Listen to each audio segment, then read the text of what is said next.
Olá, eu sou o Leonardo Meloni e sejam bem-vindos ao Escopoverso. A proposta desse quadro é refinar algum assunto que se destacou no Escopocast e você que já ouviu o nosso último episódio sabe que o tema principal foi desenvolvimento mobile e a nossa conversa de hoje será sobre desenvolvimento ágil. E para esse complemento convidei novamente a Júlia Carvalho, que é desenvolvedora mobile na Zup Innovation, e com o Eduardo Santos, que é Mobile Engineer na LiveUp. Então confere aí como foi esse nosso bate-papo.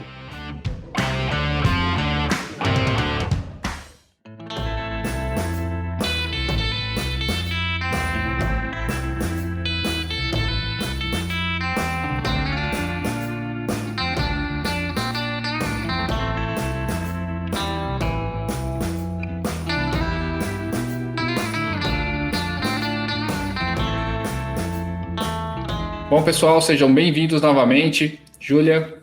E aí, galera, obrigada pelo convite aí de estar participando de mais um. Valeu, obrigado, Eduardo. Valeu, galera. Olá. Obrigadão de novo pelo convite. Maravilha, pessoal. Então, para esse episódio, a gente vai falar um pouquinho do desenvolvimento ágil. Para isso, eu gostaria de saber de vocês como é fazer parte de um time, né, de uma squad, e como ele é formado na empresa atual de vocês. Eduardo, se quiser começar. Na verdade, eu acho que esse é um conceito que na nossa área tá propagando bastante, né, essa ideia de squads. E eu curto bastante, porque isso aproxima muito o time, a gente joga como um time mesmo ali por um bem comum. Então, é uma coisa que eu gosto. Hoje, o meu squad é formado por 4 desenvolvedores mobile ali, React Native, o stack principal, mas a gente acaba mexendo em algumas outras coisinhas. A gente tem um tech lead nesse squad, que cuida mais da parte técnica ali, está sempre em contato mais com os desenvolvedores. Temos uma PM, que é focada mais na parte de produto, né? Que passa as coisas mais de produto ali para o time, essa visão de produto mesmo. Temos um UX UI que cuida da parte de usabilidade, a parte de layout, que mostra as telinhas para a gente no Figma, como que vai ficar, como que imaginou, os protótipos. Temos uma pessoa de dados também, um analista de dados no time, que é a pessoa responsável ali por entender como que os usuários estão interagindo com os testes AB, que às vezes a gente pode fazer testes AB ali, entender qual teste que está dando melhor, um botão posicionado em um lugar está tendo mais acesso que de outra forma. Então, basicamente, hoje o nosso time tá resumido nessas pessoas. Assim como o Eduardo disse, é muito interessante mesmo trabalhar com squad, ainda mais nos tempos de pandemia, né, que a gente ficou remoto, porque são, como você não vê mais as pessoas, né, é ali um time que você vai ter uma convivência, porque tem as calls diárias e tal, então você acaba criando uma aproximação, assim, que eu julgo que é bem interessante de ter no trabalho. Então, eu também trabalho, né, com um squad. Na minha squad atual, a gente tem um tech lead, tem um PM, são 2 desenvolvedores front-ends, né, que sou eu mais um, 3 desenvolvedores back-end, um SRE e 2 pessoas de UI. E pessoal, eu queria ver com vocês como é na prática, como que vocês recebem uma demanda na prática, vocês têm ali o backlog de vocês, que vocês vão pegando os itens para colocar dentro da sprint e como funciona isso na prática, né? Então, como que pega uma demanda, como vocês avaliam e como coloca ela para desenvolvimento até realmente ela ir para o ar. Se você quiser começar a comentar, Júlia. Bom, lá a gente trabalha com a metodologia Scrum, então a gente faz sprints de 2 semanas. Quando acaba uma sprint, a gente faz uma reunião de planning, né? Onde a gente vê as tarefas do backlog e principalmente com a ajuda do PM, né? Que é quem comanda essa reunião, a gente vai trazendo tarefas que vão ser feitas naquela sprint. Então, juntamente com as que não foram finalizadas, né, na sprint anterior. E essas novas tarefas ficam ali num to-do. A gente usa o Clubhouse, que é um site para fazer esse controle, né, das tarefas, e elas ficam todas em to-do. Então, durante a planning, a gente também coloca o grau de dificuldade de cada tarefa, tira as dúvidas, e no dia seguinte começa realmente a sprint, onde eu vou lá, pego uma tarefa que eu vou fazer, ela fica em doing. Na hora que eu termino, eu coloco para code review e se ele for aprovado, né, ou depois que eu fizer a correção dele, ele vai para done. Então, fico ali com aquelas tarefas da minha sprint, né? Caso eu acabe terminando antes do tempo, né? O que não é muito comum de acontecer, eu acredito, assim, nessa parte de desenvolvimento. Aí é só conversar com o PM para pegar alguma outra tarefa que esteja no backlog. No seu caso, por exemplo, o conceito de done, você acaba finalizando, testando e coloca isso já em homologação, ou vocês esperam terminar como se fosse um módulo, alguma coisa nesse sentido, para realmente colocar isso em homolog? Na verdade, deixa lá em done até eu terminar a sprint, né? No final da sprint, pegam todas as tarefas feitas, né? E jogam para o pessoal de teste. Ah, perfeito. Tá, então você tem uma sprint dó, ou não tem uma pessoa de teste no time de vocês? Isso, no meu time específico não, né? Ele é mais geral, assim, para mais de uma squad. Então ele vai fazendo os testes assim. E no seu caso, Eduardo? É um pouco parecido com o da Julia, tipo, a gente tem entregas quinzenais também, mas não é bem um Scrum, a gente usa mais um Kanban e a gente vai pegando as tasks ali. Tipo, a gente tem 2 quadros hoje no Gira, a gente usa o Gira, né? Deve ser bem parecido com esse que a Julia comentou, com um software ali pra gente fazer o controle e tal das tarefas. E a gente tem um quadro de Discover, que aí é UX Research mais a PM que mexe. Então ela vai programando, criando as histórias, as tarefas ali. Tem algumas coluninhas de plannings ali, que a gente posteriormente vai falar e organizar melhor sobre essas tasks. E a gente tem um board de delivery mesmo. Vai organizar melhor essas tasks no momento que já é para começar a desenvolver. Então a gente faz uma planning, organiza as tasks e já coloca elas para to do. E daí a gente vai movendo para in progress, todo desenvolvedor pode pegar qualquer task, mas geralmente a gente respeita a ordem ali da hierarquia vertical, né? A mais importante está em cima. Então a gente vai puxando e trabalhando esses 14 dias ali, fazendo code reviews, testes, até que a gente coloca em staging isso no final de 15 dias, né? Então a gente vai acumulando tasks, pode ser que a gente fez uma planning e o time rodou mais rápido e acabou as tasks, então a gente já puxa uma outra no meio para trazer mais tasks, porque nesse intervalo de 15 dias acabou que a gente conseguiu fazer mais coisas. O desenvolvedor mesmo, igual a Julia comentou hoje, que testa, a gente não tem QAs para isso, o desenvolvedor é o QA. Então a gente pega tasks de outros desenvolvedores para fazer code review e também para testar. E aí, estando tudo certo, a gente libera isso em staging, depois de 15 dias, e começam as validações ali de staging mesmo. Beleza. E vocês conseguem dar algum exemplo prático de itens que vocês poderiam colocar isso na sprint para ser desenvolvido, até para a gente entender um pouquinho em relação ao tipo de demanda. Então, por exemplo, vocês pegam isso, é uma funcionalidade, vocês pegam ela como um todo dentro de uma sprint, vocês pegam partes, por exemplo, você vai pegar, tem que fazer a parte de banco, o desenvolvedor já vai fazer a parte de banco, API, já tem que fazer o front, tudo isso já tem que estar finalizado dentro de uma sprint. Como é que vocês avaliam para poder colocar essas tarefas dentro de uma sprint? Como é dividido, quebrado, né? Se vocês puderem dar um exemplo prático. A gente geralmente vê se isso vai ser uma task isolada, uma tarefa, ou vai ser uma história com subtarefas ali, né? A gente tem que entender como time, se for uma história, por exemplo, vai ter que mexer, criar um campo no banco de dados, depois vai ter que ir lá no ERP colocar esse campo lá para edição e criação num CRUD, alguma coisa desse tipo.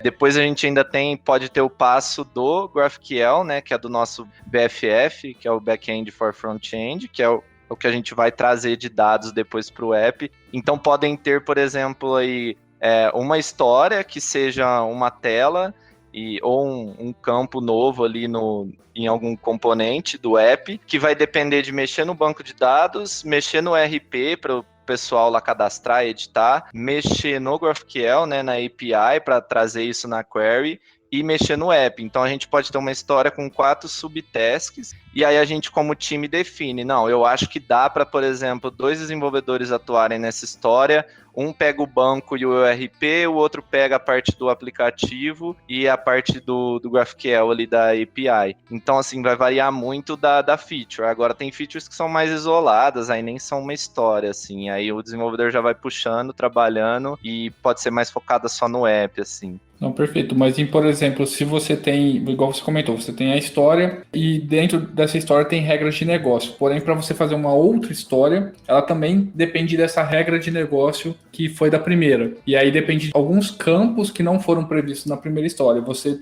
tem que fazer essas alterações? Isso é natural acontecer? Ou não? Nessa primeira história já teria que ter todas as regras definidas, bem organizadas, bem planejadas? Sim, a gente tenta criar a história para não ter dependência, né? Para ela ter um valor ali e conseguir andar sozinha. Mas pode acontecer de, por exemplo, ter um outro time que vai mexer em alguma outra coisa que talvez a gente precise esperar eles terminarem para a gente poder começar a nossa, sabe? Mas aí a gente tem meio que ir conversando e entender esse cenário. Mas na maioria das vezes, assim, ela é meio que independente mesmo e dá para puxar e só o nosso time atuar e entregar, sabe? No caso de vocês lá, Júlia, funciona da mesma forma? Vocês seguem mais ou menos esse mesmo ritual?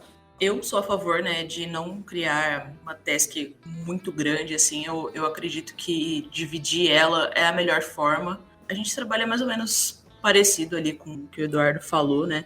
Mas se é algo muito grande, por exemplo, a criação do banco, então a gente acha mais interessante fazer essa divisão para entregar por pequenas partes, né? Porque às vezes até uma sprint não é o suficiente para conseguir terminar, né, aquela tarefa inteira. Então, mas nesse caso você diz, por exemplo, você tem uma tarefa que é modelagem do banco. Você vai modelar o banco como um todo? Ou você quer dizer, por exemplo, vou pegar aqui e vou modelar o banco de usuários. Então, vou fazer a modelagem do banco de usuários, terminei, aí sim eu vou pegar para fazer o desenvolvimento do CRUD, por exemplo. Seria alguma coisa nesse sentido? Isso. Fazendo essas divisões, eu acho que até facilita assim, para você ter uma visão melhor de tudo que vai precisar englobar para finalizar a parte de toda a modelação. Entendi, mas nesse caso, então vocês acabam quebrando por etapa. Por exemplo, se você vai pensar em uma aplicação onde você tem que pensar tudo na parte de arquitetura, pensar na parte de banco, pensar antes quais são as regras. Então vocês vão fazendo sprints dentro das etapas. Em algum momento vocês vão desenvolver, mas até chegar no desenvolvimento você pensou no planejamento da arquitetura, depois foi a parte de banco, depois sim o desenvolvimento de fato. Seria mais ou menos isso? Exatamente, né? Até um momento ali que o Eduardo citou que tem coisas que a gente precisa esperar. Por exemplo, a parte visual do aplicativo, eu preciso esperar que o pessoal do design tenha as telas desenhadas, né? Para a gente poder seguir as mocks. Então, até num projeto ali que a gente fez desde o início, primeiro a gente fez toda a arquitetura, fez todas essas partes antes de realmente, de fato, começar o desenvolvimento.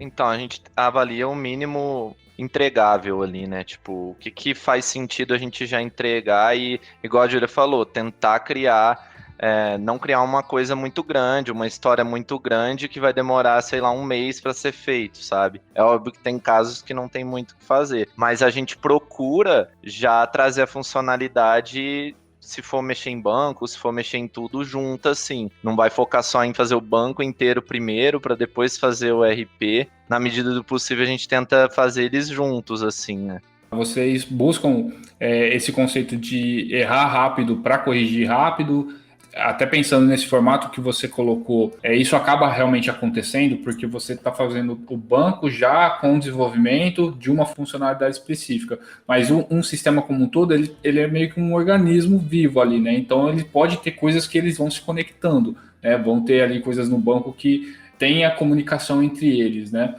Isso, vocês utilizam isso lá no trabalho de vocês, de realmente colocar no ar para errar rápido, para ser corrigido mais rápido também? Sim, principalmente na etapa de staging, é esse momento. Então, a gente quer colocar rápido para todo mundo poder testar, a PM validar e, se errar, poder corrigir e subir novamente. Se tiver algum outro erro, subir novamente. E aí é um ambiente compartilhado, então features de outros times estão entrando ali também. Então, a gente já consegue validar essa integração quando tem, né, alguma coisa. Não só o que o nosso squad fez. Mas, por exemplo, o RP, ele tem vários módulos lá e a gente mexe em algumas partes que outros times também podem estar mexendo. Então, quando a gente sobe uma versão de staging, pode ser que naquela branch já subiram coisas de outros times e podem ou não impactar o que a gente fez, sabe? Então, esse é o momento que a gente usa ali, nos 2, 3 dias, quando a gente já está planejando essa questão de staging, de homologação, para poder errar rápido, corrigir rápido, conversar com outros times se tiver alguma dúvida ou alguma coisa que eles mexeram. Então, acho que é esse conceito, sim. quanto antes a gente conseguir pegar o erro, mais rápido a gente vai poder pegar para corrigir, né? Assim, até se for num caso de um erro mais grave, que vai necessitar uma atenção maior, é bom que logo no começo ele já seja identificado para que afete o menor número possível de usuários.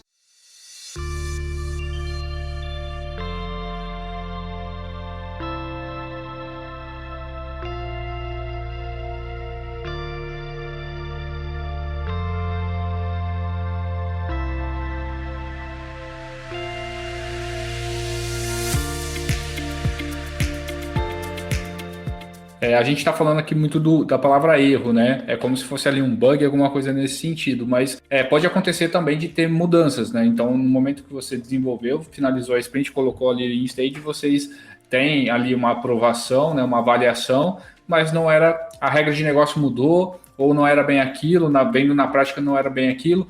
Como que funciona a questão de refatorações e lá para vocês? É normal? Isso acaba acontecendo muito? E se sim, como que vocês lidam com isso? É algo que vocês encaram como algo natural? Ou realmente o time fica meio, putz, podia ter passado de forma um pouco mais detalhada ou de forma mais correta? Enfim, como que vocês encaram essas questões lá na empresa de vocês, Júlia? Até essa pergunta se liga ao que a gente estava respondendo antes, do quanto que é bom você se dedicar na parte do planejamento para evitar justamente que coisas como essa aconteçam. E eu acho que faz muita diferença também a arquitetura, né, que você vai utilizar na aplicação. Então, dependendo se você conseguir realmente aplicar uma arquitetura como o MVC, por exemplo, você consegue refatorar o código de uma maneira mais fácil, porque as partes deles vão estar divididas. Então, você consegue mexer em uma sem afetar a outra. É claro que é uma refatoração muito grande, né? Às vezes acaba causando um desapontamento assim no time, mas mesmo assim, aliás, fazer a mudança, né?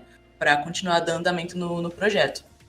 Eu acho que a gente tenta se prevenir, né? E por mais que a gente planeje ter uma arquitetura boa, acho que refatoração faz parte. E não necessariamente ela é um problema. A gente trata algumas vezes a refatoração aqui como um débito técnico. Então, por exemplo, a gente precisa refatorar um código e aí a gente decide, isso vai entrar para a gente já mudar tudo de uma vez, sei lá, um botão, que existem 2 botões hoje no app, só que só um que é o mais correto, o outro ficou meio que defasado de usar, mas ele ainda está sendo usado. Então a gente vai refatorar os lugares para usar o botão novo. Aí a gente avalia isso como um débito técnico, vamos precisar matar o outro botão, né, tirar ele do projeto e deixar só o novo. E a gente se organiza. Mas existem também casos de refatoração que a gente combina de fazer conforme entra naquele contexto. Então, por exemplo, a gente tem validações de lint, né, de checagem de código ali, de TypeScript, tipagem, algumas coisas, algumas regras, que, sei lá atrás o projeto ainda não tinha e agora está acusando algum tipo de erro. A gente combina meio como time, já vale a gente entrar em todo lugar para alterar isso, ou a gente, conforme for mexendo em features novas, ou entrando em tal tela, a gente já faz essa refatoração, sabe? Então é muito conversado, mas existem esses 2 casos. Existe o caso de uma refatoração mesmo, que vai estar numa task que precisa ser feito toda de uma vez, e outras mais, assim, paralelas, né? Tem até um exemplo, quando saiu uma nova atualização do Flutter, alguns componentes, eles entraram em desuso, então acusavam até erro no código, e aí seria uma refatoração necessária, né, que não está prevista, mas que não tem como deixar de ser feita. Um exemplo é feature flag. Às vezes a gente coloca uma feature flag no app, sei lá, para exibir para determinados usuários, ou a partir dessa versão a gente vai exibir, mas vai ter um ifzinho lá, checando alguma coisa. Pode ser que em um momento essa feature flag não exista mais, e o ideal não é deixar isso no código, mas acaba acontecendo muitas vezes, né? Fica lá abandonado e não é mais necessário. Então é um tipo de refatoração que, assim, ela vai acabar tendo que acontecer, né? É meio inevitável isso. Perfeito. Nesse caso, vocês só vão descobrir isso analisando realmente o problema, né? Então, como que vocês, nesse caso, alinham isso também com o PO de vocês, que vai estar ali preocupado com o backlog? É alguma coisa que é uma decisão exclusivamente do time, ou vocês acabam escalando isso? Existem 2 caminhos. A gente pode resolver o que está aqui porque está com problema, ou a gente vai precisar mexer em todo lugar porque vai dar problemas futuros também. Vocês acabam escalando, ou é realmente uma decisão do time? Hoje, no meu caso, é a decisão do time e o que que a gente faz? A gente tem um ritual no nosso time que é do Tech Lead com os desenvolvedores para levantamento de débitos técnicos. Então a gente levanta tudo de débito técnico, sei lá, subir a versão do React Native do projeto. Qual que é a complexidade, o tempo, a gente cria lá umas métricas para saber o quão isso vai impactar o projeto, o quanto vai demorar, enfim. Aí a gente faz isso com várias situações, inclusive uma refatoração, por exemplo. E o nosso Tech Lead depois senta com essa lista de débito técnico e junto com o PM organiza. A gente vai entrar com tantos débitos técnicos nessa sprint e o resto você pode colocar tudo de produto, enfim. Eles mesmos organizam o que vai dar para entrar, porque não pode ser só débito técnico, mas também não é legal só ser produto, né? As coisas que vão entrar. O time conversa entre si, né? E passa esse problema, né, para a liderança.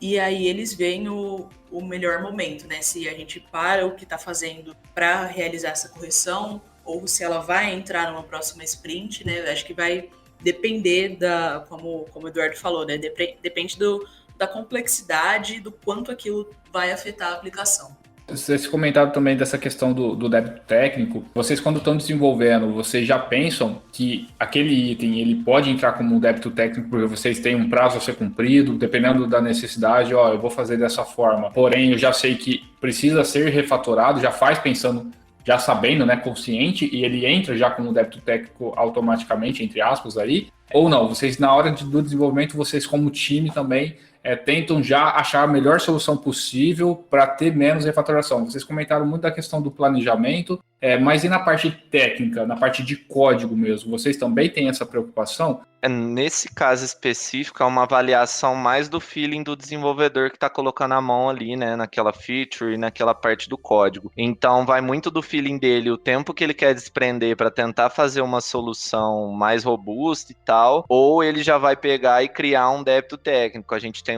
meio que um ritualzinho também de desenvolvedores aqui que, se você acha que vai ser mais complexo e não vai dar para encaixar agora, vai lá, já deixa criado esse débito técnico e a gente segue com a task da forma que a gente imaginou inicialmente. Mas assim, é uma decisão muito mais do feeling do desenvolvedor. Então a gente nem toda hora para falar, vamos criar um débito técnico. O próprio desenvolvedor tem um pouco dessa autonomia, sabe? De decidir, isso vai ser um débito técnico, eu vou seguir com a tarefa. Então, perfeito. Mas em relação ao code review, por exemplo, vocês, em algum momento, vai ter que ter essa comunicação, né?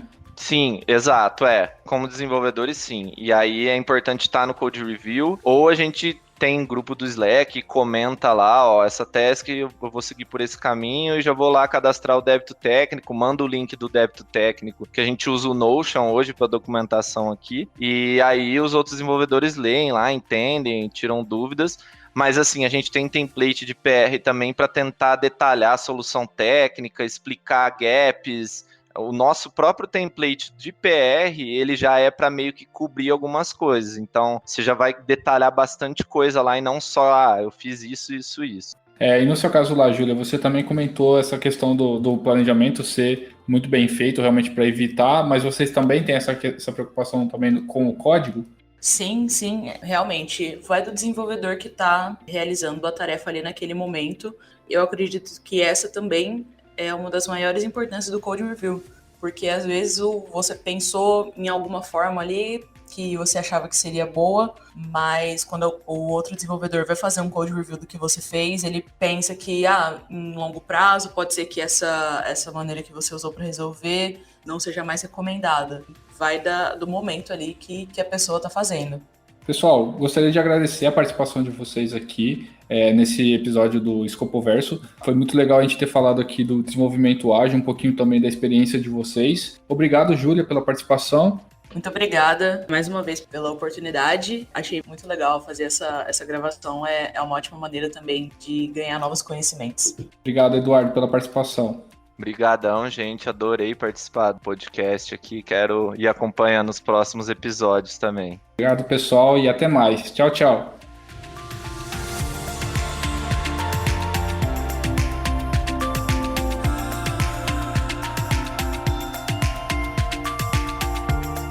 Pessoal, lembrando que no escopocast.com.br você encontra, além desse episódio, um glossário com termos e palavras utilizadas nessa conversa. Aproveite e nos sigam nas redes sociais, @escopocast no Facebook e Instagram.